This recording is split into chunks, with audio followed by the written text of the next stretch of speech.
And greetings. Happy Thursday. Welcome to the Steve Deace Show here live and on demand on BlazeTV, radio, and podcast. I am Steve Deace. He's Todd Erzin, and he is Aaron McIntyre. We have a jam-packed show lined up for you today. We will return to what back in the day was one of my favorite series of books, and they are back after a several-year layover, at least several years of me not knowing if they were still making them or not. Looking at the politically incorrect guide to pandemics. We will get to that at the bottom of this hour. Theology Thursday will continue looking at my most recent book, Do What You Believe, or you won't be free to believe it much longer. So that's coming up next hour. And then we will have 3 non-political questions. So we have a lot to get to today. So let's get right to it with Aaron's rundown of what happened while we were away. What happened while we were away brought to you by How You Govern, How You Win. Ron DeSantis in Florida made a big announcement this morning. And so when you flagrantly violate your oath of office, when you make yourself above the law, you have violated your duty, you have neglected your duty, and you are displaying a lack of competence to be able to perform those duties. And so today we are suspending State Attorney Andrew Warren, effective immediately. Andrew Warren is a George Soros-backed 13th Circuit State Attorney for Florida. Warren has a long track record of abusing and ignoring Florida law, including not prosecuting violent criminals, not enforcing Florida's ban on baby killing past a certain point, and has said he will not enforce any law banning so-called gender-affirming surgery for children. Warren is just one of many prosecutors and district attorneys around the country backed by left-wing billionaire nihilist George Soros. As if that wasn't good enough, DeSantis turned heads yesterday during a press conference where he addressed multiple issues. One of the things that they're trying to do is they talk about these very young kids getting gender-affirming care. What they don't tell you what that is they're actually giving very young girls double mastectomies. They want to castrate these young boys. That's wrong. And so we've stood up and said, both from the health and children well-being perspective, you don't disfigure 10, 12, 13-year-old kids based on gender dysphoria. 80% of it resolves anyways by the time they get older. So why would you be doing this? I think these doctors need to get sued for what's happening. I'm sorry. They would shame people for even leaving their house in April, May 2020, and you can't do it. And some people wanted to bury loved ones. They wanted to do this. And the argument people were making is, well, wait a minute. I can look at the risk of COVID, and it's something that I'm willing to accept because these things mean more to me, to be able to bury a loved one or to be able to do things with my family. And the public health establishment, oh, no, you can't make that kind of cost-benefit analysis. Then, when the George Floyd riots were happening, they actually wrote a letter with thousands of these people signing it saying, we do not believe that rioting and protesting is bad for COVID, that you can do it. Go ahead. Because we think it's so important that you have to do it. And then they said, but this doesn't mean we support all protests. If you're protesting lockdown policies or other things, then you can't do that. And that's when I knew these people are a bunch of frauds. Moving on, Joe Biden yesterday signed an executive order which aims to provide funding to women to travel out of state to kill their babies if they want. Here is Joe Biden, who tested positive for COVID yet again yesterday in isolation, wearing an N95 mask because checking in on Australia, where over 96% of the adult population has been fully jabbed and another 70% boosted. This chart from Ian Miller shows Australia has set a new record for deaths with COVID. Senator Rand Paul yesterday hosted a hearing on gain-of-function research featuring a few virologists with impressive credentials. Senator Josh Hawley was a part of the hearing and asked Dr. Stephen Quay, a decorated biologist, about his concerns regarding gain-of-function research. Well, I think I testified here that in December 2019, they were doing synthetic biology on a cloning vector of the Nipah virus, which is 60% lethal. We just experienced a 1% lethal virus. My estimates would be that could set us back a millennium. The Black Plague was a 20% lethal event, and it was 250 years for civilization to return. Move on! Nothing to see here! Please disperse! Nothing to see here, please! The Senate voted yesterday to admit Sweden and Finland to NATO. The measure passed 95-1 with only Josh Hawley of Missouri voting no. Groomer update, here's a story that's gone viral. A female teacher in Tomball, Texas, received only 60 days in prison for her rape of a boy, one of her students. Reports say the sexual abuse of the boy started when he was just 12 and lasted for 3 years. The teacher admitted she started grooming the child while playing the video game Fortnite. And now meet Gays Against Groomers. Here's that group's founder, Jamie Michelle, on OAN. What's happening now would make, I think Joseph Mengele, I believe that was his name, the Nazi doctor, this puts him to shame. They are basically using an entire generation of children as lab rats for this sick ideology, and they're full steam ahead with it, and they see us as a definite roadblock and a threat to that. They're still counting ballots in Arizona for Tuesday's primary elections. That place is an abject mess, but it appears Carrie Lake has all but wrapped up the GOP gubernatorial nomination.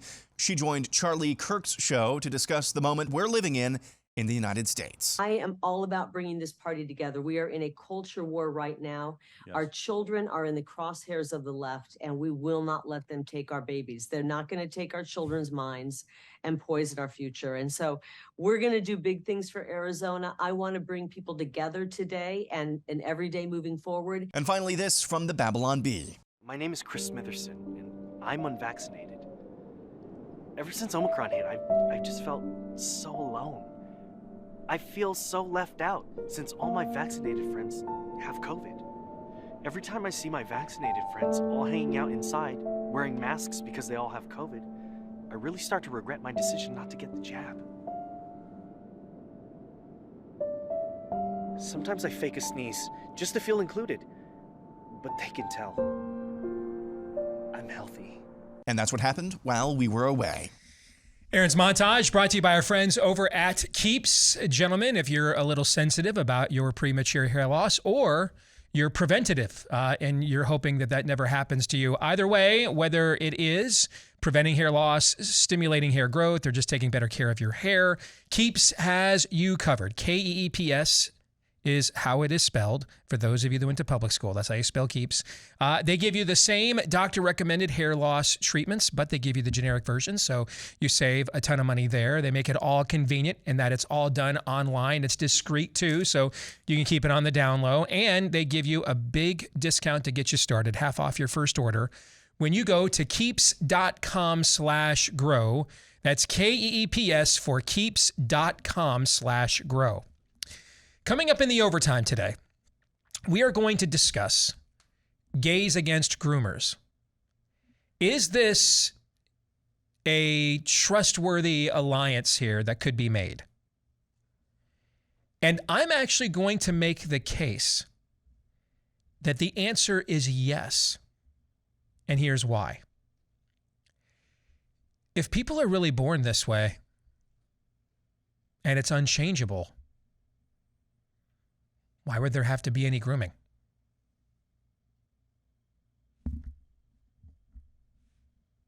Anybody? You're correct, sir. Any thoughts? Lady Gaga would like a word. Is this on? Bueller? Am I hot here? Can you guys hear me? I mean, seriously, if people are born this way and it's immutable and nothing can be done about it, then why do they have to be groomed? You see the number who identify this way in the last decade has gone up like 4,000%. Indeed. Rapidly mutating gene, apparently. Wuhan luck, baby. A lot of that going around these days, we've noticed, right? So we'll get into that in the overtime today for Blaze TV subscribers at blazetv.com/Deace. I mean, again, this would seem like, J.K. Rowling. This is the deduction that she made. Hey, I'm pro, gay, but if gender's a construct, then wait a minute, doesn't that mean nobody's actually gay? So then what am I pro? Right? That's the mental math that she did here. That's exactly I'm simply just doing the same math. If people are born this way and it's immutable and it cannot be changed, then why would anybody have to be groomed? It would seem to me that a lot of the people that helped to make homosexuality mainstream in America with the argument that people are born this way, such as Lady Gaga and her hit #1 song, I would think that they would be vehemently against advertising this to young children. I mean, as heterosexuals, we don't ask kindergartners and first grade teachers to show our kids deep throat, do we?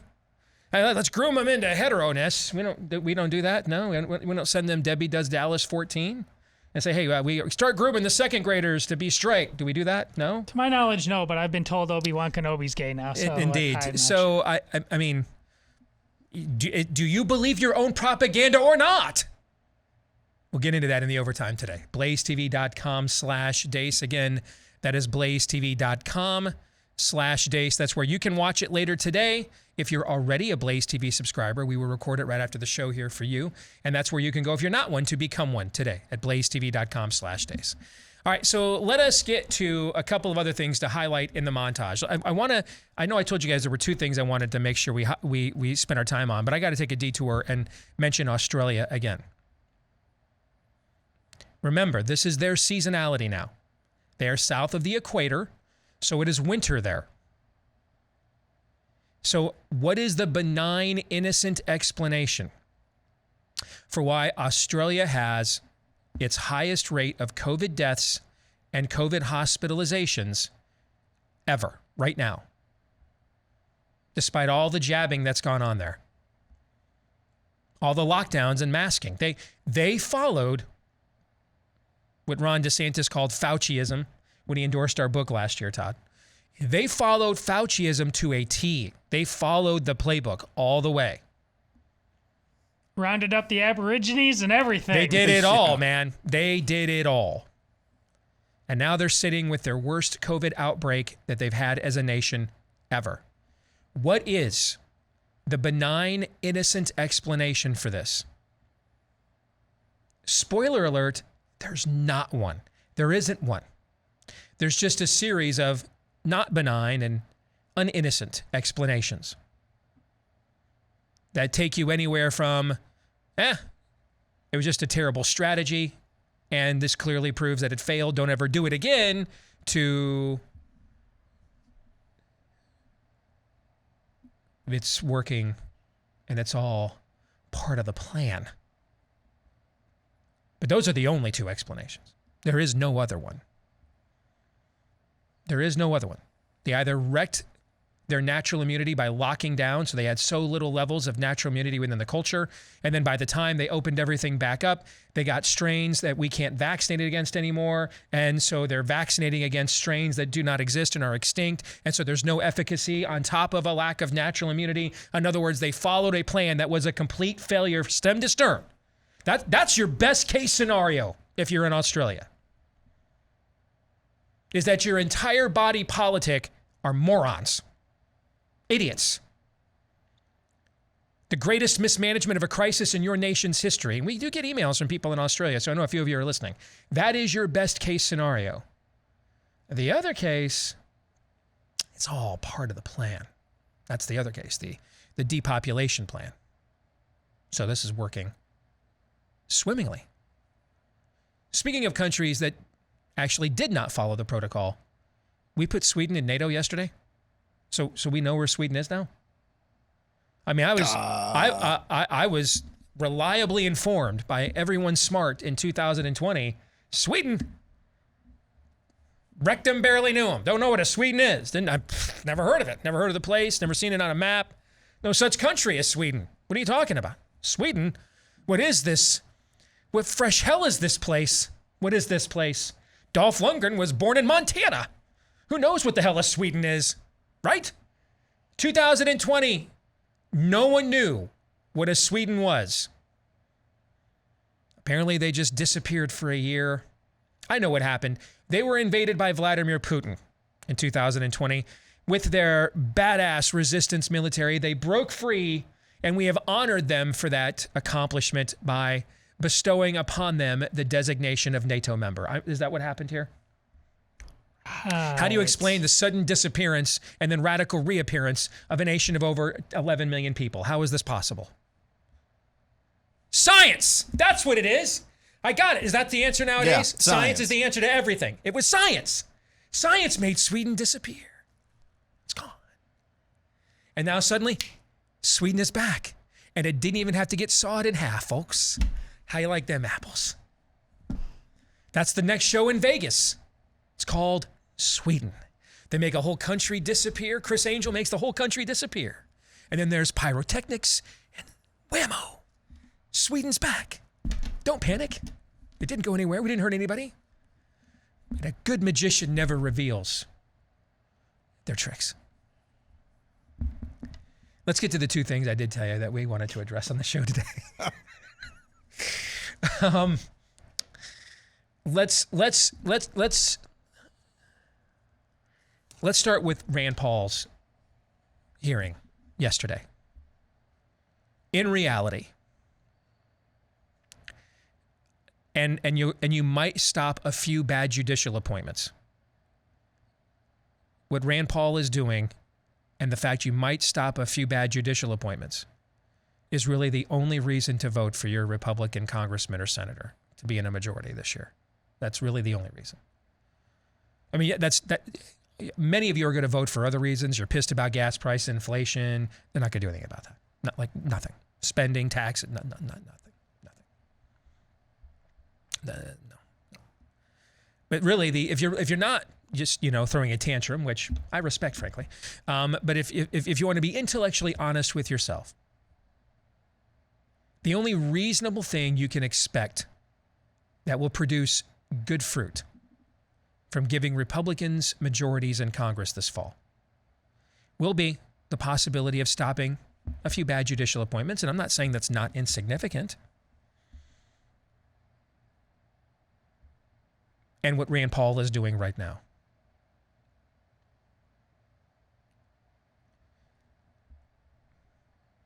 And when I express optimism on this front, it is not because I have any optimism in the Republican Party at all.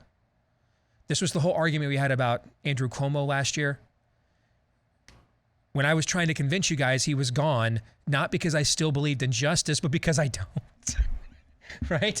And you guys were confident that I still could not just let go of the conventional wisdoms that have guided me. And I kept trying to explain to you, no, you guys don't understand. Everybody else that wants his job is black and gay. He's gone, guys. He's gone. I mean, they don't need a straight white guy with a pierced nipple. He's gone. Everybody else that wants his job is black and gay. He'll be gone. Your crazy voices won the day on that one. It wasn't because of any justice or anything else. It was just simply the cynicism of watching. So I actually came up with the same answer I would have come up with several years ago, just for dramatically different reasons. Because a few years ago I would have said, well, I mean, they just can't sustain this. He's too unpopular. Whatever. Sure. Okay. Standards, accountability. Maricopa County's on the line. No, that wasn't why they had to get rid of him. It's because he was a straight white guy, and there were women, blacks, and gays that wanted his gig, so he's got to go. And people that were unwomen, black, and gay simultaneously while being pansexual vegan. So he clearly just had to go, right? This is why I have optimism that we'll get something tangible on Fauci and the origin of the virus with Republicans in charge next year. It has nothing to do with, I think Rand Paul is altruistic to a degree, sure, okay? But I don't think as a political party, I mean, still, as the data continues to accumulate, it's Ron Johnson and nobody else in Washington, in the U.S. Senate, not even Rand Paul, speaking out about the dangers of these jabs. Not even Rand's doing that, right? He's quiet on that. This is just straight up cynicism. I know that you know. Do this in your best Eddie Murphy as Norton voice. Norton, I know that you know, and you know that I know, that they are going to monkeypox you on all of the issues you're actually the most pissed about, and we'll vote for them on this fall. Correct? Correct. You guys know it. We know it. You know we know it. And we know that you know it. Right? So let's just go ahead, zip up your drawers, and stop urinating on each other and pretending that it's raining here. All right, we're all discriminating and consenting adults here. Let's just be honest about the transaction that is about to take place. Not a damn thing is what they will do about most of the reasons you're going to be voting. On January 6th, prisoners, the border, gas, inflation, not a damn thing. What are they going to do if we give them power? Not a damn thing is the answer, actually.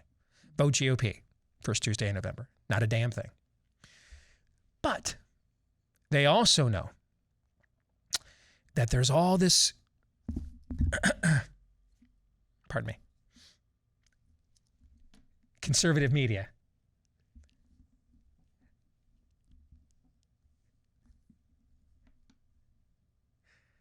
There's all this conservative media out there that gets a lot of clicks and has a lot of followers, and it's their voters. And they can't just sit here from January when they take over to the end of the year doing nothing, because that would force a lot of the other people that work in this place called conservative media. We got to talk about something, right? We got to talk about something. Like the Washington Examiner, which is GOP.com. I mean, Byron York and all those guys over there can't write, we'll be sitting here in April, headlines. GOP not doing anything again. They can't just keep writing those stories, right? They're paid stenographers for Mitch McConnell and Team GOP. They can't just keep writing those stories. Although at this rate, the Republicans may screw themselves out of a Senate majority, so McConnell may be off the hook again. All right. The House, they're going to have to run in the House. McCarthy won't be off the hook, so let's just stick with him. They're going to have to run the House, at least. And they can't just sit there and Republicans cave again. I mean, Hannity's going to be smoking during the live show. All right. Not just during commercial breaks when you catch him with the cancer stick in his mouth and you're back from break.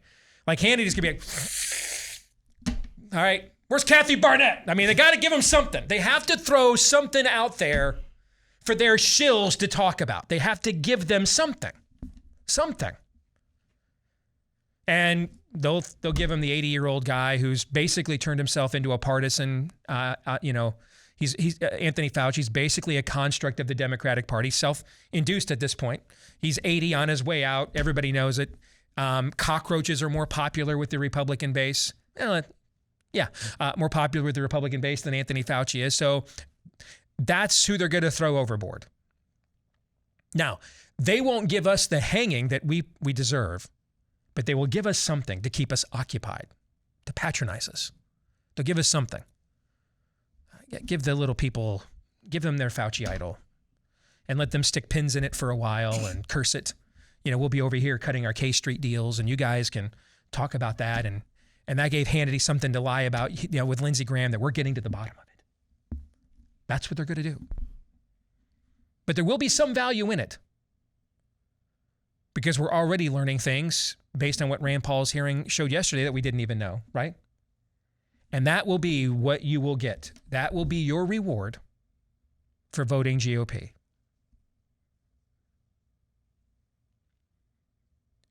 Because unfortunately,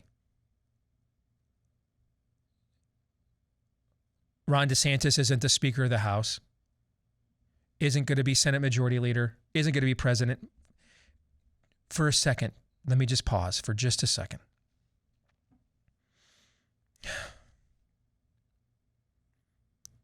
Can you imagine a national campaign where we would come here every day during 2024?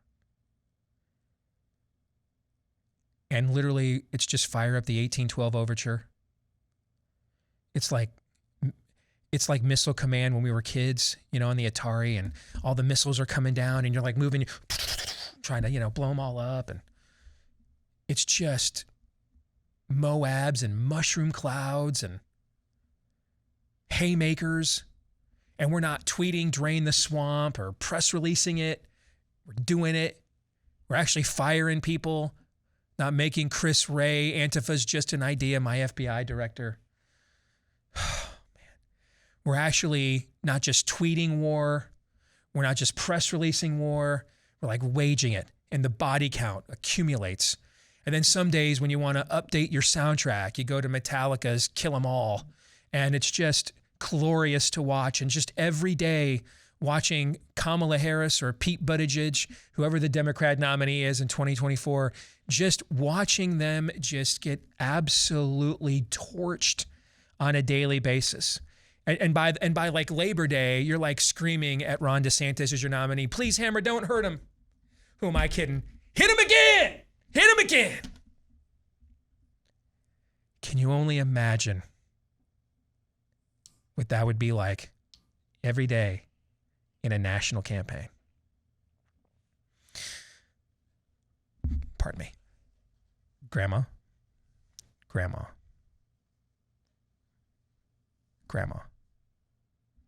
Sorry, I had to talk myself down.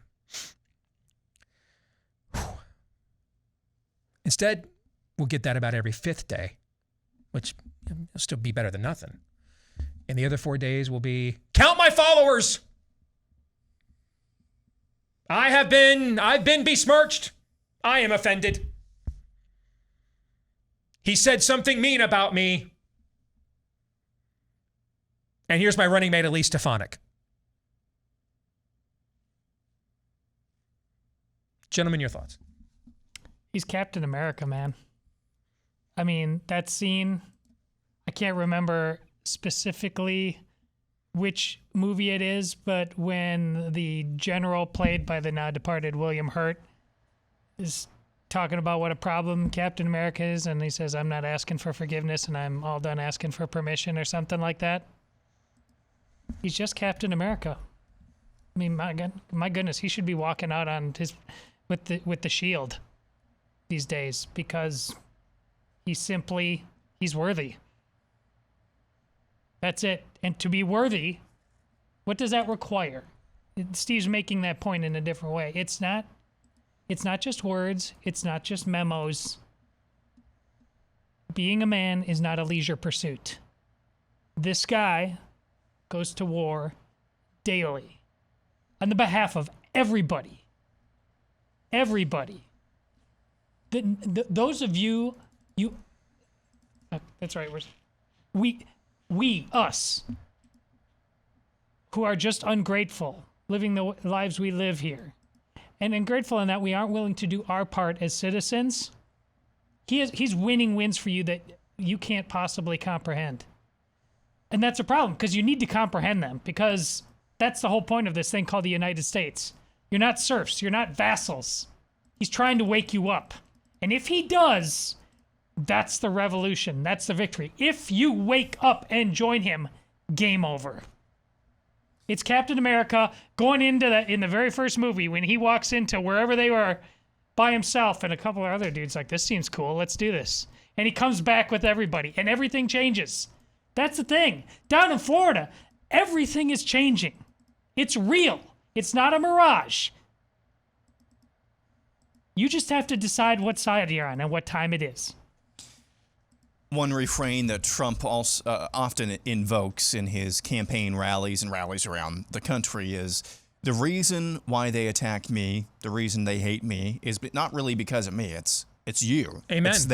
It's you. He's it's right you about and that. me. They cannot stand. Yep. Donald Trump is like the icon on your desktop. I've said this before. The icon that you double click on to open up the program isn't the actual program. It's just a shortcut to the program. That's what Donald Trump is.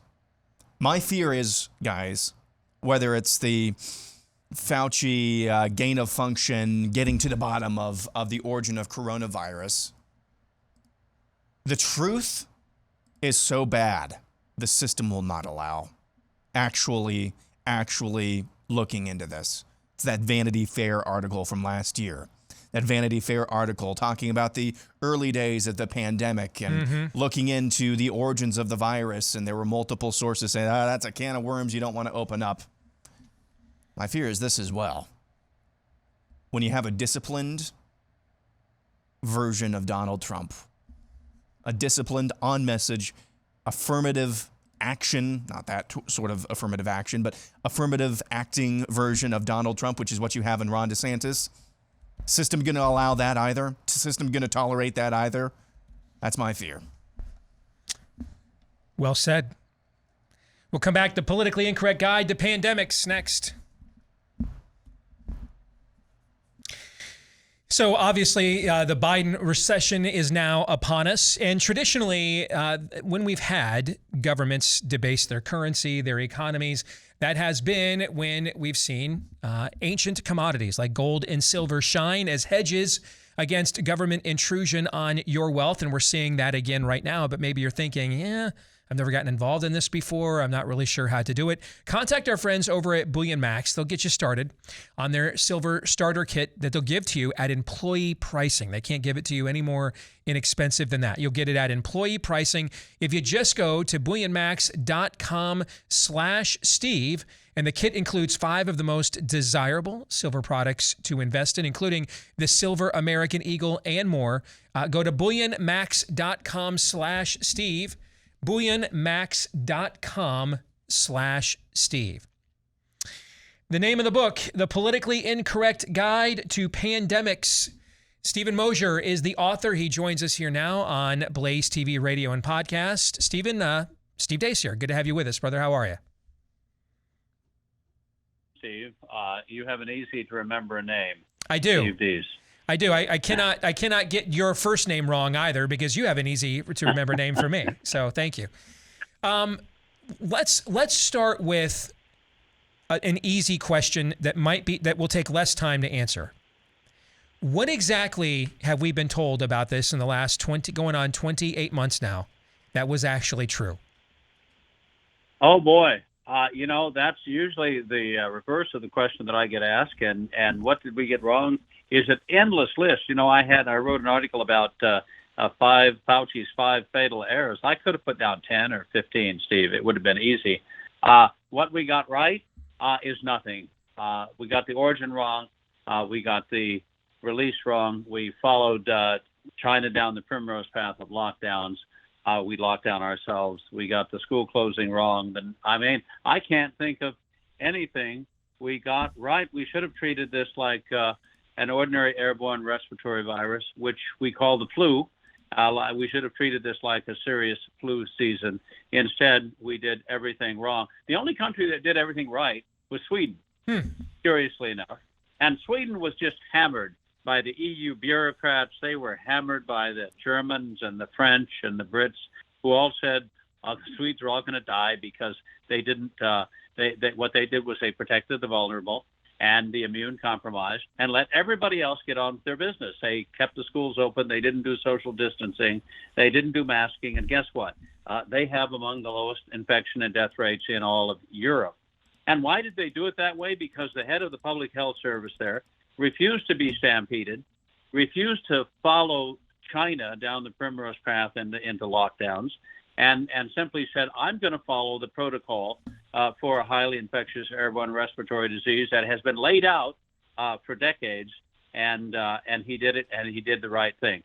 Everyone else fell for a Chinese psyop, a psychological operation, to convince us that this was the second coming of the Spanish flu, and the only solution was for us to go into complete lockdown for weeks or months on end.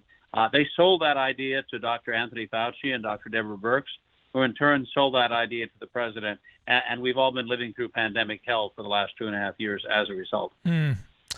I sat here throughout much of 2020 looking at Sweden's approach and the data coming out of it and asking a lot of questions, including people that I knew that were friends of mine working in the Trump White House at the time. And basically, Stephen, what I was told was Sweden, what is it? Rectum barely knew him, never heard of a Sweden. So I was stunned to read yesterday that we admitted this country that literally disappeared from the earth in 2020. I was stunned to learn that they have magically now reappeared and have been admitted to NATO. Do you know where Sweden went here the last couple of years and where they disappeared to? That's hilarious. Sweden, wonderful country.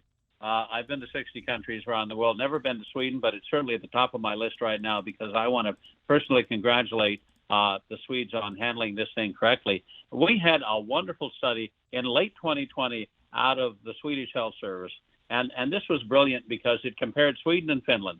Finland went down the lockdown primrose path. They closed the schools. They denied their kids a year or two of in-person education. Kids will be suffering as a result for the rest of their lives. And so it was a perfectly controlled experiment between Sweden, which did everything right, and Finland, which did everything wrong. And at the end of the day, teachers didn't get infected and die in large numbers. The students didn't get infected and die in large numbers. The results were almost identical between the two countries. One, which destroyed their economy, Finland, traumatized the kids, left a third of the population, especially those living in the urban suburbs, permanently afraid of their neighbors. Even after the pandemic is over, they don't want to get close to people. They don't want to shake hands. They don't want to smile. They don't want to hug. So it's changed, the way that we interact with our fellows. So Sweden, hats off to Sweden. Steven Mosher is with us, author of The Politically Incorrect Guide to Pandemics. One of the things that has been, and you mentioned the memory holing of Sweden, the castigating, the shunning of Sweden. From the very beginning here, Stephen, what we've observed on our show is there could be no control groups, okay? Because that would ultimately provide us accountability of what measures work and which ones do not. And so when they couldn't shame Sweden into getting on board, they just memory holed it, acted like it didn't exist. We can't have actual random controlled studies on masks. Well, we actually do. We did dozens of them from the Spanish flu until about April of 2020, and then miraculously just stopped doing them when they told us for 70 years they don't work. Instead, we have masks with crash test dummies to show that they work because, crash test dummies are completely immovable objects and perfectly simulate the human exhaling and inhaling breathing experience. So we couldn't have random control studies on masks because that would give us a control group.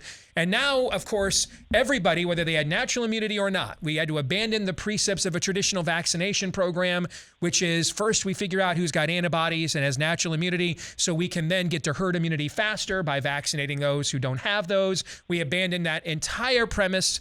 And now everybody has to get it no matter what age group, no matter your history. No control groups, because if we have control groups, Stephen, we're going to end up with data like what you've got going on in Australia right now. They're in the midst of their seasonality because they're south of the equator. It's winter down there. They have the highest COVID death rate, the highest COVID vaccination rate they have ever had. Over 96% of Australian adults have received at least 2 doses of the magic potion. And they also followed all of Fauciism and the Chinese PSYOP, as you mentioned, with lockdowns. One of the worst lockdowns, not in Shanghai, China, occurred in Australia and New Zealand. They followed it all to a T, and they're getting decimated by COVID right now, to the point that the best thing you can say is that their leaders followed this plan, took natural immunity away from their population, and then just kept injecting them with a vaccine for an extinct variant of the virus. And so it has waning, if any, efficacy at all. And that's the best you could say, is they just mismanaged this. All the other explanations get far more sinister. And yet they followed this program to a T. Why aren't we reporting on what's going on in Australia right now? Well, we should be. And every time, every health service, and whether it be Australia, New Zealand, or Scotland, or Ireland, starts finding out that people who've been vaccinated are not only getting sick in higher numbers, they're being admitted to the hospital in higher numbers. They're getting serious cases of COVID in higher numbers, and they actually may be dying in higher numbers than the unvaccinated. All of that data gets swept under the rug. All of that data actually gets taken off the internet. British Health Service is the best example. Every time the data began showing that vaccinations were working against the public health, they started taking down the data, hiding the data. Why are they going to these extraordinary lengths? I mean, I understand that the big pharma companies have made $100 billion in profits from the vaccines. I understand the profit motive. I understand that Dr. Anthony Fauci, who is funding gain-of-function research in the Wuhan Institute of Virology, doesn't want us to talk about the fact that this virus was created in the lab using techniques that he helped to teach the Chinese scientists to do, and that it was spread around the world deliberately by the Chinese Communist Party. That makes him look really, really bad, doesn't it? But I don't understand why public health officials around the world have been hiding the data. They refuse to collect the data, and when they do collect the data and it puts the vaccine in a bad light, they hide the data. Everybody's paying the price for the failure of these institutions, one after the other, collapsing like dominoes, right? The CDC, the FDA, the big hospital systems. I mean, if I were a hospital administrator and I were offered $39,000 for every person with COVID who died in my hospital, I can see how that would be a financial inducement, but I can't understand why doctors who saw this happening haven't come out in droves, not just one or two, to be punished and drummed out of the medical profession. Why aren't all the doctors, or at least a majority of them, speaking out against this travesty? It's gone on far too long. The PSYOP from China was amazingly successful.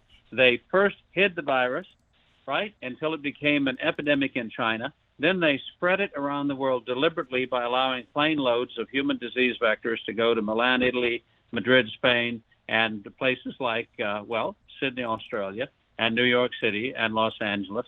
Then when the pandemic was global, they went into lockdown, and they claimed that their lockdowns had been a phenomenal success, that they had reduced the death rates. By early April, they were chortling and laughing over the fact that there were fewer people dying in all of China of the coronavirus than were dying in New York City under Governor Andrew Cuomo. And that was absolutely a falsehood. I think more people have died in China of the coronavirus than the rest of the world. But leave that aside. Everybody fell for the lockdown story, and we've been paying the price ever since. Since when have we ever locked down everybody in their homes for a respiratory virus? And you mentioned natural immunity. I write about the Spanish flu. We stopped the Spanish flu when about 30% of the population had contracted it and had natural immunity. That's when it stopped spreading throughout the population because the virus simply couldn't find enough, vulnerable hosts to continue spreading. So what happened to natural immunity? I got the flu in the coronavirus, the Wu flu, in February. The Wu flu in February of 2020. Hey, I was sick for a couple of weeks. It was a serious flu, but I recovered. And after that, I have natural immunity, robust natural immunity that Dr. Anthony Fauci was privately admitting to Zeke Emanuel, who was President Obama's health advisor. He was privately saying to Zeke, Zeke, if this thing behaves like every other virus, we're going to have robust natural immunity forever. Publicly, he was saying he stopped talking about natural immunity. And he wanted everybody to get the jab over and over and over again. I've got about 2 minutes here. It sounds like you're a little skeptical that bats that nest 900 kilometers away from Wuhan, China, traveled all that way because just some particular mammalia in the Wuhan wet markets there were just so tasty that they travailed 900 kilometers as limited travel animals in order to feast and then defecate into these mammalias in the wet market and cause this virus that is in this remote location that is one of the most densely populated cities in China, one of the most densely populated countries in the world that contains not one, not two, but three former bioweapons labs, now called exploratory laboratories. Sounds like you're a little skeptical that this virus is of natural origin, given that chain of events I just laid out for you. Yeah, China is the great breeding ground of pandemics, and the Chinese Communist Party hid the Asian flu in 1958 until it became a pandemic and killed 1 million people. They hid the Hong Kong flu in 1967-68 until it became a pandemic and killed 1 million people. They tried to hide the SARS-1 coronavirus back in 2002-2003. They silenced whistleblowers. They covered it up. They failed to tell the World Health Organization. And finally, fortunately, the Canadian intelligence services found out through wire transmissions that there was a dangerous epidemic spreading in China, a coronavirus, and we called the Chinese to account. You know what they said then in 2003, Steve? They said a foreign agent has released a bioweapon in China. That was back in 2003 with the SARS-1 coronavirus. The only thing different about this SARS-2 coronavirus is that they engineered it in the lab. But once again, they deliberately released it on the world. And, if they did it once, they'll do it again, especially if they don't pay any price for having killed millions and caused trillions of dollars in economic damage. We have to hold them accountable. Name of the book, well said, Steven Mosher is the author, The Politically Incorrect Guide to Pandemics. It was a pleasure having you with us, Steven. Good luck with the book, brother. Take care. God bless. Thank you. God bless you. All right, you bet.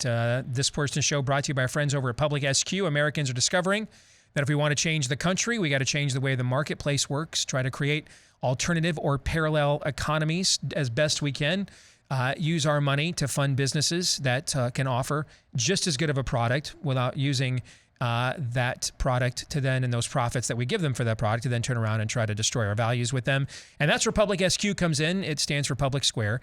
It is the app you can download if you've got an Android in your Google Play Store, if you've got an iPhone in your Apple App Store. They're expanding now nationwide, and you can find out, hey, I'm traveling to this place. I want to make sure, are there restaurants or any place else where I can go and give my money to businesses that believe in the same things I do. And then at the same time, you can also find out how to get your business listed there for free. Just download the app today. Public SQ, available at Google Play and the Apple App Store. Public SQ, again, that's Public SQ. Thoughts on the conversation we just had with Steven Mosher? Well, it's really striking to me how much of what you just talked about we've known for a very long time, and how much we wrote about it in our own book, which was released going on a year and a half ago. And knowing it all that time, the level of coverage in mainstream media on all of the topics that we just brought up collectively has probably been less than the amount of time spent on whether we should spring Brittany Griner out of a Russian prison. And I'm not even kidding. That's a problem. Yeah, I mean, when we have our bread in circuses, how much appetite is left over for stuff like this?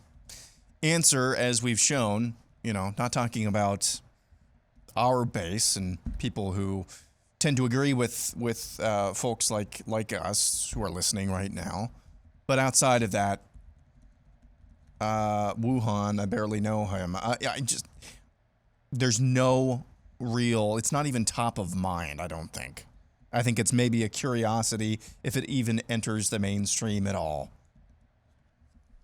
And I think maybe the most interesting part of what Steven Mosher just went through there, all of the times, this is not a new thing to the CCP, all of the times they've tried to cover up epidemics until they've, and successfully so, until they've become pandemics. It's a little bit concerning, yes. That's a little bit of a liability, I think, in our relations with China going forward. At least in a sane society, it would be. We'll come back. Theology Thursday is coming your way next year to start off hour 2. Stay tuned. And greetings, back with hour 2, live and on demand here on Blaze TV, radio, and podcast. Steve Deace here with Todd Erzen and Aaron McIntyre. And then there's all of you. And you can let us know who you are and what you think about what we think by emailing the show, steve@stevedeace.com. That's DEACE. Like us on Facebook, MeWe, Parler, and Gab. You can follow me at Steve Deace Show on Twitter, Getter, TikTok, and Instagram. You can also find me on Trump's Truth Social at Real Steve Deace there. And then you can also look for clips of the show that are free of any censorship and free to watch when you go to rumble.com/Steve Deace Show. Once more, that's rumble.com/Steve Deace Show. We want to thank again all of you who are podcast listeners to the show. Thanks for being a big part of the audience and the growth of the show. We appreciate you so much. Please, we would ask, if you've yet to do this, show your appreciation for us. Hit subscribe or follow on your podcast platform. Leave us a 5-star review. And if you've got a question that you'd like us to consider in our next Ask Me Anything, embed it there inside your 5-star review, and you'll go to the front of the line for consideration for the next Ask Me Anything here on the show. Thanks to all of you that have left us, thousands of you that have left us 5-star reviews. We appreciate you so much. This part of the show, Theology Thursday, brought to you by Raycon. I actually got to use my Raycon earbuds. I finally have a pair that my kids did not gank from me. And I was reminded, I just have never used a pair of earbuds, at least I'm not sure, the ones that, we can't afford, how good they are. But the stuff that's actually in our price range, I've just never used earbuds that cancel out noise better than these do. And I've got weirdly shaped ears, okay? And so finding the earbud that fits in there comfortably, again, not an issue with Raycons whatsoever. If you want to give Raycons a shot and see why they're one of the most popular, if not the most popular earbud brand out there, with thousands of 5-star reviews, 8 hours of playtime, 32 hours of battery life with one charge. All right, check them out. And when I say thousands, by the way, almost 50,000 5-star reviews for Raycons right now. Almost 50,000. So get 15% off your Raycon, Raycon as in Nancy. Maybe I could have chosen a different N there. Buyraycon.com/Steve. Buyraycon.com/Steve. Get 15% off at buyraycon.com/Steve. Let's get to it. Theology Thursday, and we are going through my most recent book, Do What You Believe or You Won't Be Free to Believe It Much Longer. Todd, you've been kind of leading the conversation since you're the one that came up with the study questions, or the group questions at the end of each chapter. And the title of this chapter is There's No Going Back. And it is chapter 7. And it's placed here almost as if to say, and you can say if that's why you did it or not, after reading the first 6 chapters and the introduction to a book titled Do What You Believe, and here's the important part, or you won't be free to believe it much longer. This might be the point in the book where everybody's starting to hedge their bets. Are you really sure, Steve? Because I got 18 to golf or something like that. And here's the point where you say, no, this is why. And this is about COVID. And that is why there's no going back. It is the shibboleth telling us it's not possible. Whatever illusions you still have to have of 6 chapters, we're going to take them out to the field and put a bullet in them right now. So, to that end, Steve. Question 1. That was a deft touch. Yes. Thank you, Tom. You're welcome. That's why I'm here. Do you agree that there is no going back to a pre-COVID world? That, quote, getting back to normal, end quote, isn't possible or even desirable in some respects? Why or why not? The answer is yes. And the main reason why is because the other side of this conversation that we're having, or cold civil war that we're having in the West, has no intention of permitting that. Has no intention of permitting that. I mean, literally within hours. After Imperial College came out with the original doomsday model, they came out with a supplemental paper saying it was time to enact what amounts to a Green New Deal to take advantage of this moment. While the West is shut down, now's the time to usher in, well, a great reset. Okay? I mean, the most influential ideological body in the West is the World Economic Forum. I mean, it's the old Council on Foreign Relations on steroids. Anybody who's anybody within elite circles of various sectors of culture belongs to it or is friendly with it. Their main agenda item, guys, for goodness sakes, is called the Great Reset, okay? So you're not going to be permitted to go back to pre-COVID Western life by them anyway. They're not going to permit that anyway. We actually cannot permit ourselves to do that. And when I say that, it's not, let's not go back to the freedom and liberty and prosperity that we used to be able to take for granted. That's not what we mean. What we mean is the complacency that existed within our ranks that allowed them to conclude their long march through the institutions. So they had all these institutions. They had them all teed up, ready to go. They just had to sound their shofar, their demonic one.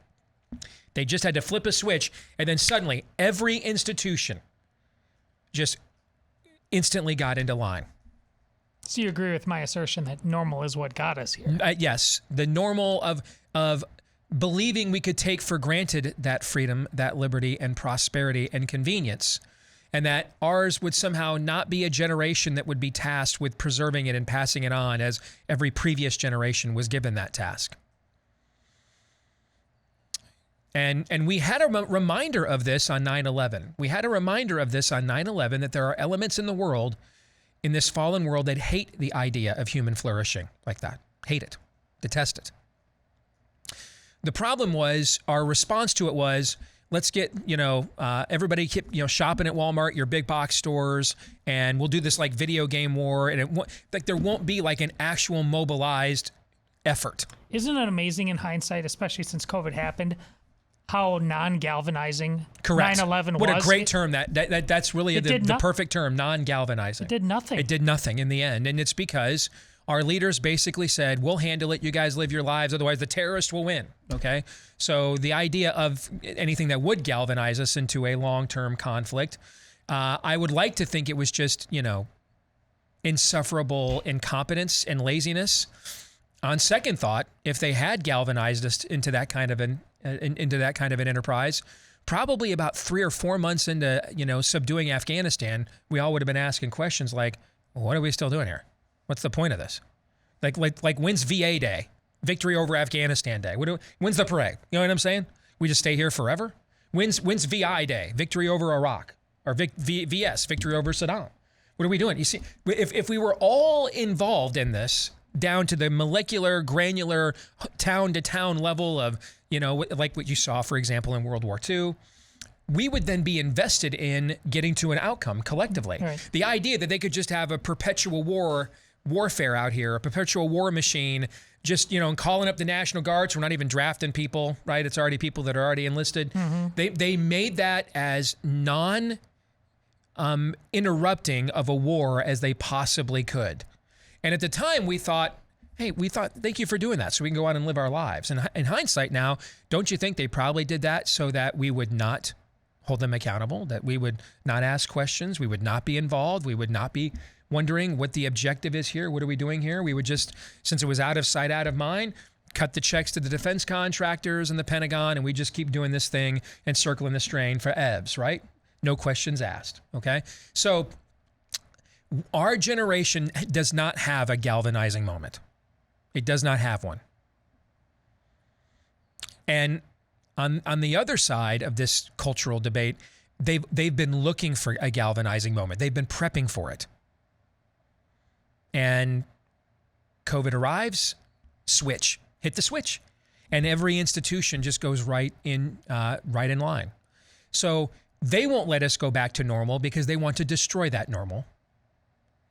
We can't go back to what we defined as normal, which is there's no cost for this freedom, liberty, prosperity, and convenience. No cost to be paid. And it will just be through osmosis magically passed on without any actual threats from inside or out to it that we have to confront in our time. We can't go back to that normal either. Question 2. What is the most important thing COVID taught you about the state of the American church and the faith of your fellow Christians, both locally and nationally? And quite frankly, I dare you to do better in answering this question than what you tweeted out a couple days ago, whereas the church willfully, in many cases, did not meet, the monkeypox orgy church insists on continuing to I was meet. actually going to that was going to be my answer. That's all you need to know, okay? They don't, the gay bathhouse orgies in San Francisco will go on. I mean, we're 2 months past Pride now, and your post-Pride rainbow jihad orgies and festivals, monkeypox super spreader events will go on. I mean, they were going on during COVID. They won't compromise their religion or shut down their churches for a virus that they're actually spreading, like we will for a virus we actually were not. And that tells you all that you need to know. And that tells you all you need to know right there. You saw, really, where your particular, because one of the things we love to do is say stuff like, I know that Congress is corrupt, but my congressman's great. I know the school's indoctrinate, but our school's great. I mean, we love that. All right. That's a lie, by the way. Lie. I'm not saying that there's not some schools in America that don't do this, but the idea that all of you belong to a school that doesn't do this while all the rest of them do is a fallacy. You're lying to yourself. It's self-delusion. And so what all of us got to see is all of you got to see where your particular church that you call home, that you give your time, talent, and treasure to as a tithe, you got to see where it truly stands. You got a trial run when it goes down, when it really goes down. You got to see who would ankle grab into perpetuity for the spirit of the age and who would not. Black Robe Regiment, not so much. Not so much. You got to see. You got to see. And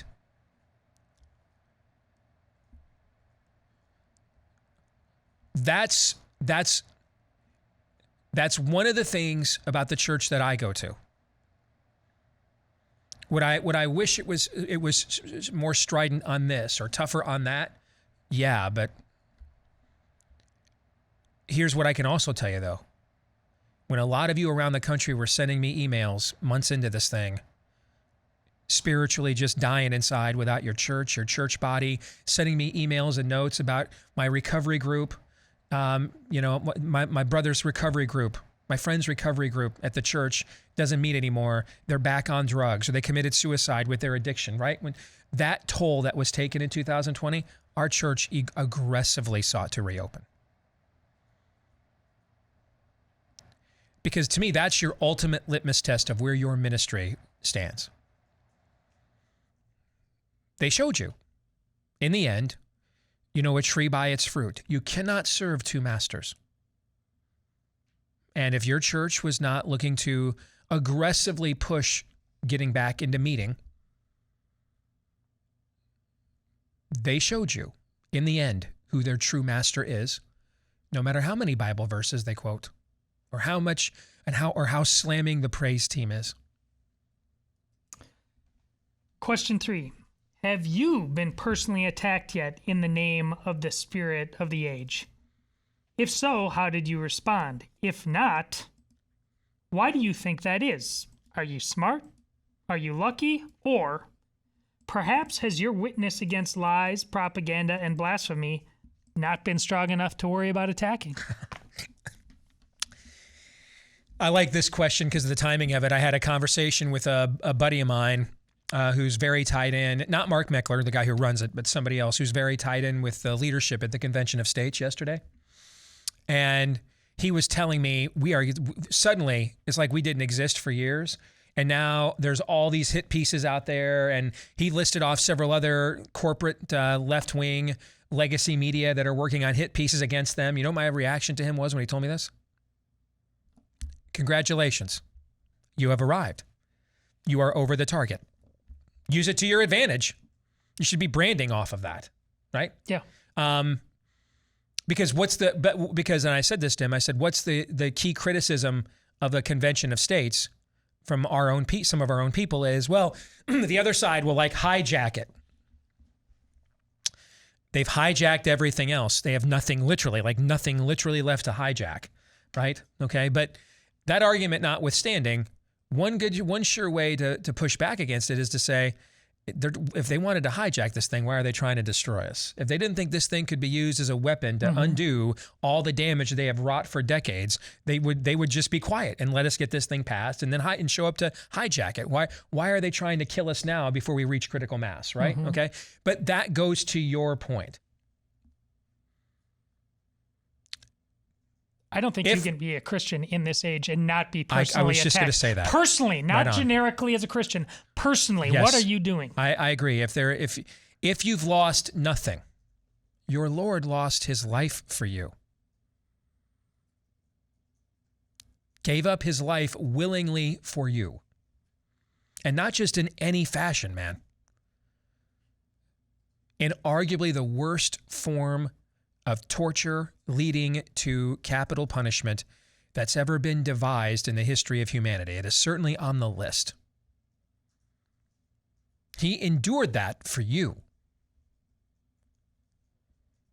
You can't take, I got fired from my job for him. You can't take, Aunt Petunia shook her 6 chins at me at Thanksgiving. You can't take that. I mean, I'm at the point now, I've lost so many friends, people. It happens so often. I mean, I was telling you guys just a few weeks ago, one of my best friends for 20 years just totally turned on me. And I'm at this point, I'm like bulletproof. I'm like, I'm not a Vulcan. I'm like personally disappointed, but I like it. It's Wednesday, man, at this point. I mean, it's happened so often to me. I just don't even, I don't sweat it at all anymore. I just move on. I assume it's a cost of doing business, right? It's like being a coal miner. Why is all this soot on my face? Well, I mean, it's the job, dude. Okay. So, what have we been willing to give up for our Lord who gave up everything for us? What have we been willing to suffer for our Lord who suffered everything for us? Because I promise you, he's asking a lot less of us, whatever it is. And no matter how terrible it may be, a lot less than getting scourged to the point that the membrane under your skin was fully exposed all over your body. And then having nails driven through that sensitive membrane of your body. As thorns dig into your skull and you bleed from the head. And you're put and nailed to a tree and put in the hot sun on a hill to bake and asphyxiate for hours. I don't know. They were called some nasty names, Steve. And I just, Because here's the thing, and here's the other thing too, I can tell you. I've had this happen to me so many times, but you know what I've also had happen to me so many times? I've met better friends. I've had better people come into my life. I mean, we really like the small group we're in right now. We didn't know any of these people like 3 months ago. They just came to us out of the blue. They were like, hey, you know, God just put you guys on our heart. Obviously, you got a tough gig. We'd love to have you at our small group, man, if you want to join. That's how we got involved. That kind of stuff's happened to me a lot. Yeah, I can get down, as you may have noticed. But it just seems like when I'm really at the black pill point, I'll get an email or 12 from you guys in the audience. Hey, thank you for this. You really encouraged me and everything on that. So friends, family, jobs, they come and they go, Hobbs. They come and they go. But the Lord does not leave you nor forsake you. We just too often leave and forsake him. Number 4, who have you gained the most respect for in cultural and political circles in recent years since COVID? Who have you lost the most respect for since COVID? Are the reasons related to each other? Why or why not? People I have gained the most respect for are actually people that on a scores of other issues I may completely and perhaps irredeemably disagree, but have shown a willingness to do something that we frankly don't show much of a willingness to do. I mean, even within my own audience. I mean, I still have some of you that are like, if you say anything mean about Trump, I'll not subscribe. Have you listened to this show like for 30 seconds? I mean, what? Maybe I'm not communicating things properly. I don't know where I would have ever given anybody a vibe that will work with me. I just always tell you guys, just cancel now. I mean, don't pay us for another year and just to be pissed off and then to, you know, save money. It's the let's go Brandon economy. You can't afford to just sit around waiting to cancel. Cancel it now. Don't wait. Get your money back now. Don't let us charge you again. But the idea that there's a certain idol of yours, people will email me, my name's Karen. What do you have a problem with the name Karen? Did we go on the air and say Karen Smith in Dayton, Ohio is terrible? Did we do that? No. No. So then why do you care? A serial killer is named Steve. I don't sit there and think, oh man, that's going to reflect poorly on me. You know why? Because I wasn't the killer, dude. So I don't give a flat blank what his name is. It wasn't me, so I don't care. Why? Boomers, and I'm a boomer. Okay. I think Generation Xers are losers. You might be right. I don't know. I know a lot of Gen Xers, and frankly, a lot of them are losers. Anyway, cool. I mean, I work 17 hours a day, so I know you're not talking about me, so I don't need to get offended. You know what I'm saying? Yeah. I don't understand any of this. I just don't. And I think this is where I mentioned this before. Being raised in a home where you were not permitted any level of this level of comfort in associations, where on a given day, your dad could come home and say, kids, we're going to Sizzler, like Kadeem Hardison and White Men Can't Jump. And then the next day, kids, you're the Sizzler. And you're like, what'd I do, Pops? Growing up like that, you just kind of learn not to rely on being comfortable with people and associations where you never knew really stood, and anything that set the old man off, right? I just got really comfortable with like, I guess I don't have to please you, and I'm not even going to try anymore because I wouldn't even know what would do it, right? So I'll just not try. And once you give up feeling like you have to perpetually please your old man, you kind of give up feeling like I got to perpetually please, frankly, any of y'all, because I don't care. These guys will tell you, I don't care. I mean, I really don't care. There is nothing you could threaten me with. There is nothing you could come at me with, withhold from me and say, I'm out if you say or do this that will stop me from saying and doing that. Only if I think saying and doing that would be wrong and not true. That's what will stop it. But nothing you threaten me with, because I don't care. I mean, I got betrayed by my own dad. I got betrayed by so many friends and other members of and other people I know. I'm betray proof. I don't care. I'm not here to please you. I don't care. I'm here to tell you the truth. It doesn't say affirmations be told over my shoulder. It says truth be told. All that matters is not whether you're affirmed or offended. All that matters is if it's true. If it's true, then that's a you problem. If you're affirmed or offended, also a you problem. If it's not true, then it's my problem. So that's what I'm accountable for, telling you the truth. And I just think too many people want to belong to all these ancillary groups and associations, and more of you should try going to 11 different schools, K through 12. And then when you get to be older, you realize none of that stuff's really important belonging to like any groups or associations. So I don't care. And I think as more of our people need to feel this way. I have two associations that matter. The association with my Lord, and then my wife and kids if I have them. Any other association is you know what? What's the word of the day? Transitory. Like Biden inflation, any other association is transitory. Why the hell do you care if Karen has become a mocked name because you're named Karen? Are you driving a Subaru? Do you have a coexist bumper sticker on your car? Yes? Then I'm glad we're insulting you. We're trying. If that's not you, why do you care? Man, I've marched in every pro-life march. I've done everything I can do. Why do you insult boomers who lost the culture war? Did you lose it?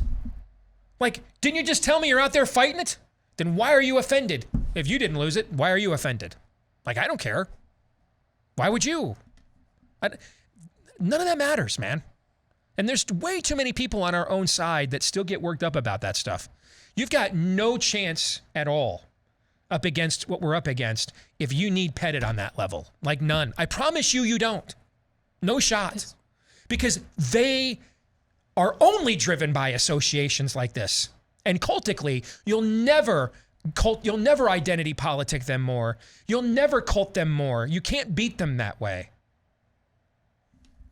I had the exact same answer to this, and this was my problem when you mentioned earlier this week about the letter about we say you too much and not us. Mm-hmm. Well, which is true, we do. But it's like, do we need to be you say we're great. This is why we answer your questions. We're interested in what you have to say all of the time. But like, you don't need to be threatened if it doesn't apply to you. And part of that came back about, it was specifically about me. Like, do you do that all the time? I think yeah, I do. I'm alone at school board meetings. I'm transferring my kids to a different school and paying the price. I am doing that. And that's what I absolutely do resent the fact that I have to stand on a lot of walls alone while a lot of people stand there and they even, especially the ones that I know agree with me, but just won't pay any price at all. You bet I've got issues over the last 2.5 years over those people. You bet I do. We agree. All right, we agree. We agree. There you go. Last one. Number 5. Good way to wrap it up. What is the most important gospel testimony you think you have to offer in light of the last 2.5 years in COVID to someone who may be open to hearing it for the very first time? For me, my willingness to stand against, I think everyone has to answer this individually in their own life. For me, my willingness to risk everything that I've spent the last 11 years with my investors trying to build to get to this point, because I was very confident in what I was researching, what I was seeing, and what I was learning. And didn't hedge our bets on it at all. And just trusted that in the end, God would reward that. And he has. And I think it was Schaeffer who once wrote, "Your God is too small." Our God is a gambler. Okay? And he loves the big payout. He'd rather win a hand with deuce 7 offsuit than pocket aces. Because the better the odds, the bigger the odds, the more likely he is the one that gets the credit for it, because there's no other way this could have happened other than him, right? And that's what I think I would share with a lot of you listening. Go all in. Gamble on your Father. Gamble on your Creator. It's your favorite story. You haven't, or one of yours, you haven't told it in a while, but what does God tell his people when their backs against the wall at the Red Sea. Stand still. Yes. And and through Moses says to them, stand still and wait for the salvation of the Lord. Something incredible is about to happen, right? Yeah. And I think we don't see that a lot because we kind of just want something typical to happen, not something incredible to happen. Back to normal, perhaps, like you started So this show. back to full circle, yeah.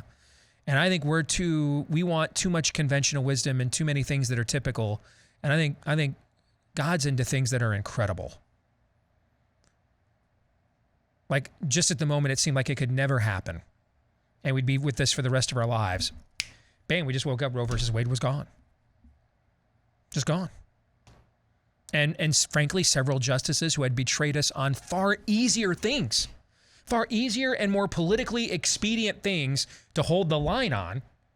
That, I mean, how big of, was Amy Coney Barrett prior to Roe arguably the greatest disappointment of the recent era and what we had seen from her and what we expected from her?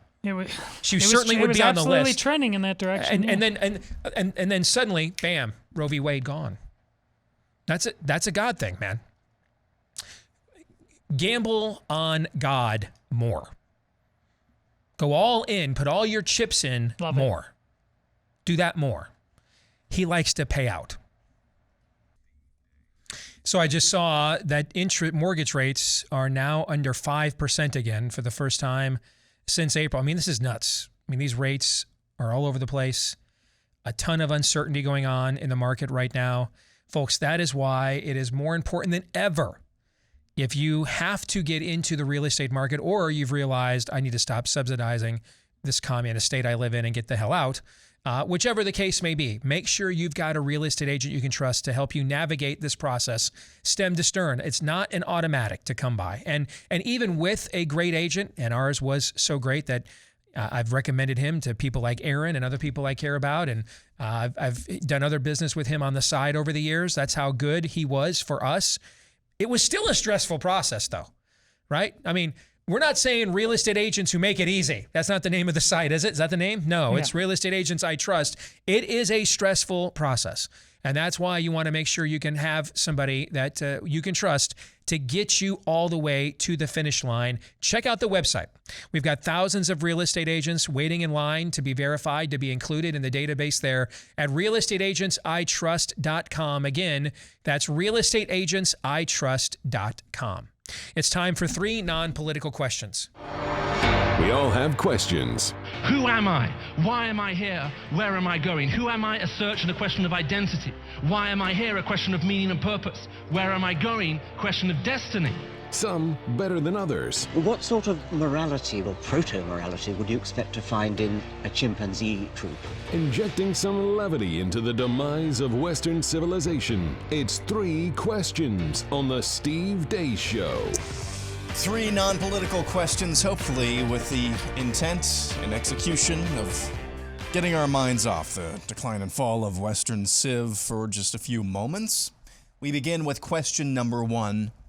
For whatever reason, I like parsing or exploring definitions of words, or the definition of words, and thinking about them a little bit more thoughtfully, maybe.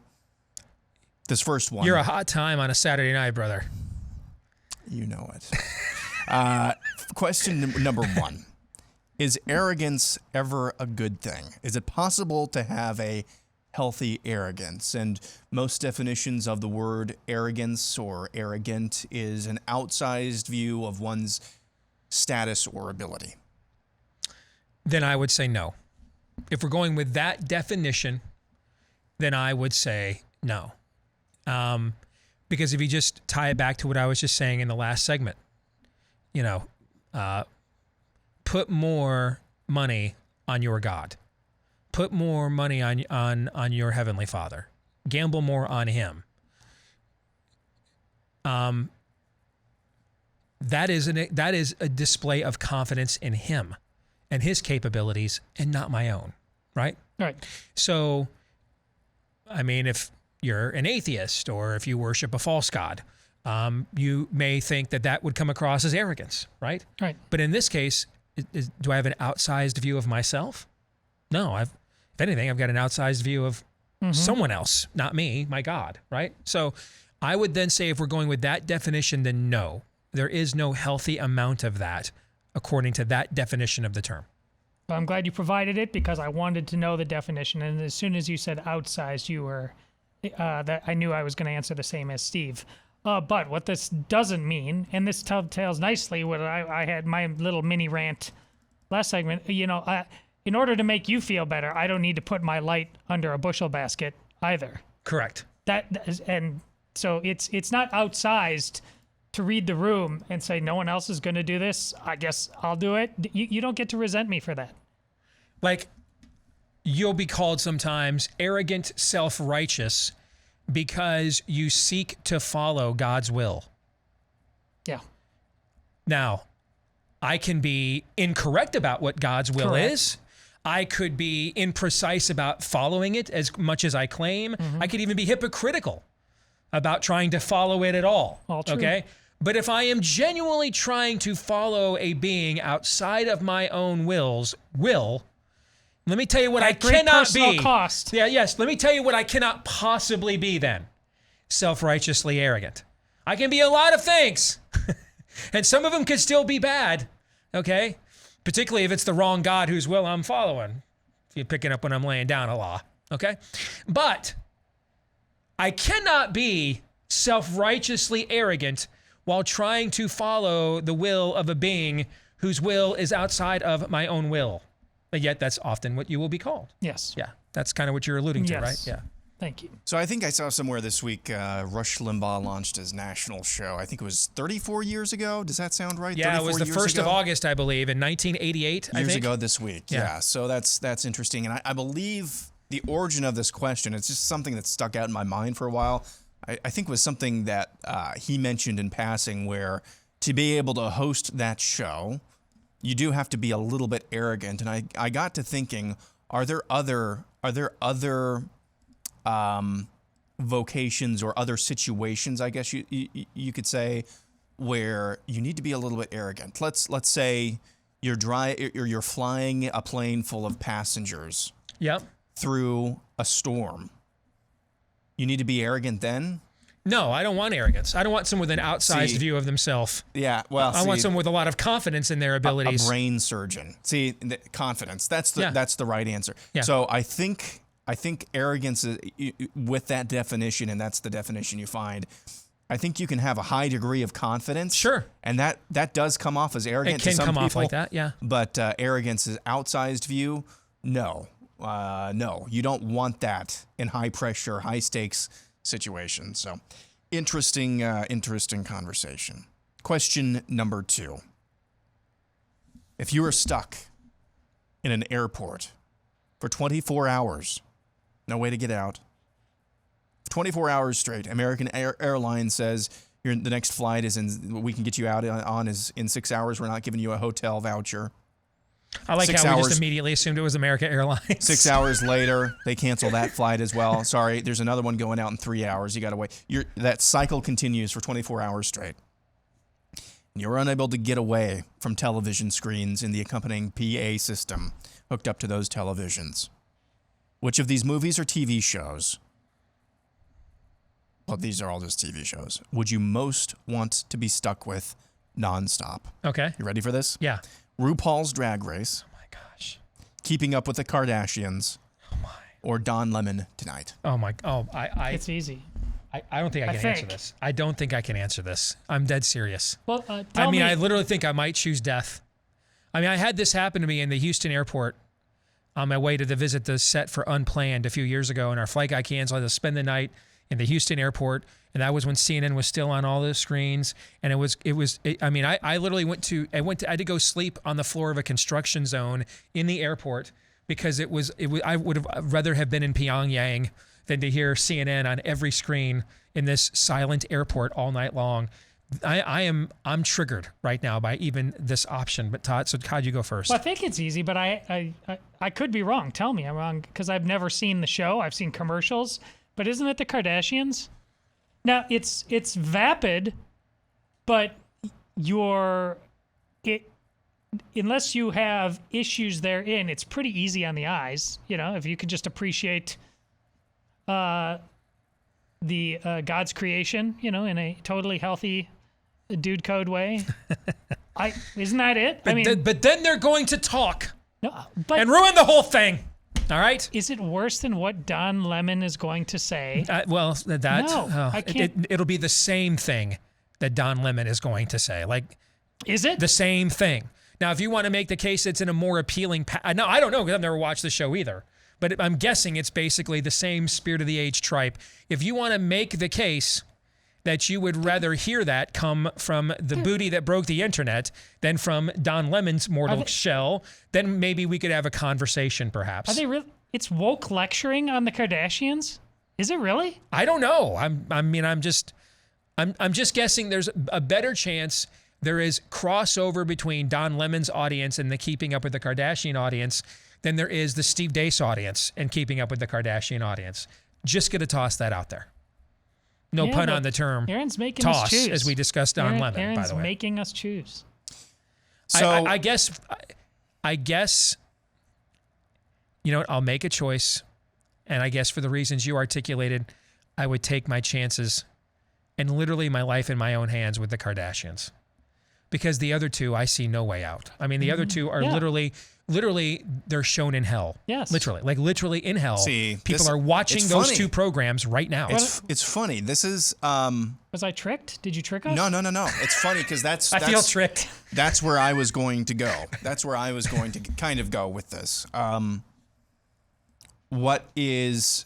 I think why I would reject RuPaul and the Kardashians. It's like if you were put in a box, okay, and it's suffocating inside the box, but you can't even see out. You're suffocated with your eyes as well. There's just like no escape from the terribleness that is the Kardashians and RuPaul. At least with Don Lemon, this is why I'm choosing Don Lemon over those two. At least it's somewhat of a news network, and there's a ticker at the bottom. There's like. Even if he's totally representing everything that I believe and everything that conservatism, whatever the heck that is, stands for, at least it's like there's some memory of what once was. So some hope of getting outside of that box. With the other two, it's just nothing but darkness. Nothing but darkness. All right. Before we get to the final question, reminder, this is the perfect time to talk about Blaze's new line of socks because we have to introduce a little light into this. I feel like this is one of the darkest conversations we have ever had. Is what just went down here. Yeah. I'm dead. You're laughing. I'm dead serious. Like whatever's worse than a Kobayashi Maru, like choose which gun that is fully loaded will fire on you. All right, that's what this felt like. I'm this feeling conversation. a little uneasy that I thought it was an easy choice 5 minutes ago. Blaze TV, we had our Let's Go Brandon gear a year ago. Christmas sweaters and everything else were a big hit. Now we've got a new line of Blaze TV patriotic pro-America socks as well. All, by the way, made, produced, distributed right here in the good old US of A. My favorite pair is the Klaus Schwab You Will Eat the Bugs. Those are absolutely my favorite pair. I think those are phenomenal, but there's many others, including Ron DeSantis, the great MAGA king, and more. You can get them right now at BlazeTV.com, BlazeSocks.com, BlazeSocks.com. You'd think I would just read the website right off the screen, but I'm dumb.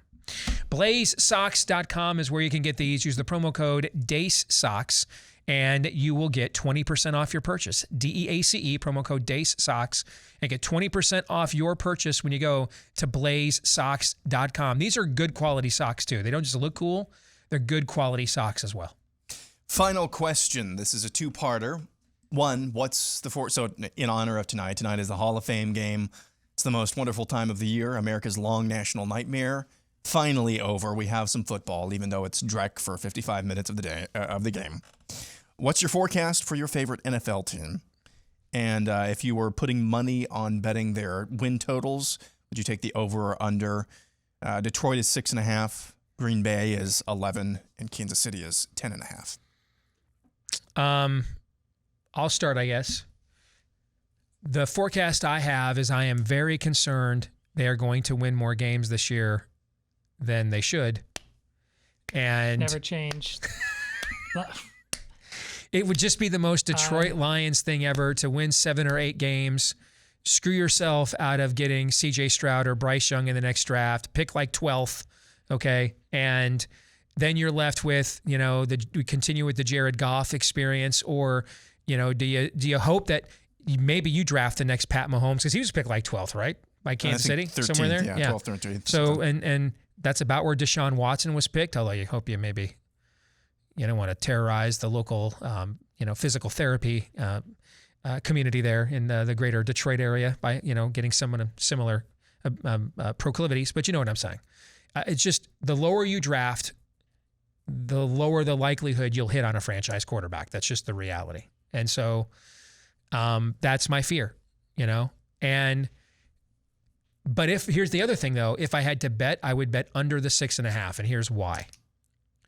I could see this team get off to like a 5-2 kind of a start, and Goff gets knocked out for the year because behind him, man, whoa, Nelly. All right, the backup quarterback's behind him, Todd. It's Dan Orlovsky going to run out the back of the end zone again. Orlovsky would be a dramatic upgrade while running out of the back of the end zone over what the Lions have. I mean, Todd, we're putting you in. I mean, I think you would be an upgrade over Tim Boyle and David Blah, okay? So I could see like a 5-2 or 4-3 kind of start, and then Goff gets hurt, and then don't win another game, maybe the rest of the season. The quarterbacking behind Goff is that bad. So that's why I'd be more inclined to bet the under, because I think Goff staying healthy, anybody staying healthy for an entire season this time, these days in the NFL is not high. And they don't have anybody that could just win a game or two. They don't have that. But I also do fear they'll win more games this year than they should and hurt themselves in the draft. I love how the 2 poles of your existence are defined by your 2 football teams. Like, I've watched you all over the map in terms of uncertainty on Michigan football. I can't. And now I'm back to being completely insufferable, and I love that again. But yes. See, because on the Lions, it is like, I don't know. It's physics. It's so saith the Psalms. Yes. It's just it is. Yes. Excellent. Yes. I'm here for this. Packers are the same as it ever was. I'm taking the over on the wins. We're in a relatively weak division. We have arguably the best quarterback in all of football. He might win another MVP, and then we're going to have a disappointing playoff victory at some point, because that's what almost the Aaron Rodgers' entire saga, and the Packers by extension, has been. Yeah, win 13 or 14 games, lose the first weekend of the playoffs. Why would I expect anything? And it's going to be fun, and I'm not going to be a victim about it. It's just how it is. Over or under 11 wins? I said over. Oh, you said over. Okay, yeah. I'm sorry. Kansas City, I'm going to go under 10.5. I think they'll probably win 10 games. I just think the division they're playing in is going to be very, very difficult. You just said yesterday, Steve, probably the toughest division in NFL this year. I do think that they'll make the playoffs, but they're going to be good. I'm not sure how good. I'm not as high on them as I have been the last few years, but they're going to be good. They're going to be competitive. I don't really foresee them getting knocked out and blown out all that much. Not that happens very often in the NFL anyway. All right, we're going to stick around and do overtime for Blaze TV subscribers. For the rest of you, we will see you tomorrow, noon to 2 Eastern, right after Glenn Beck. Until then, John 3:17.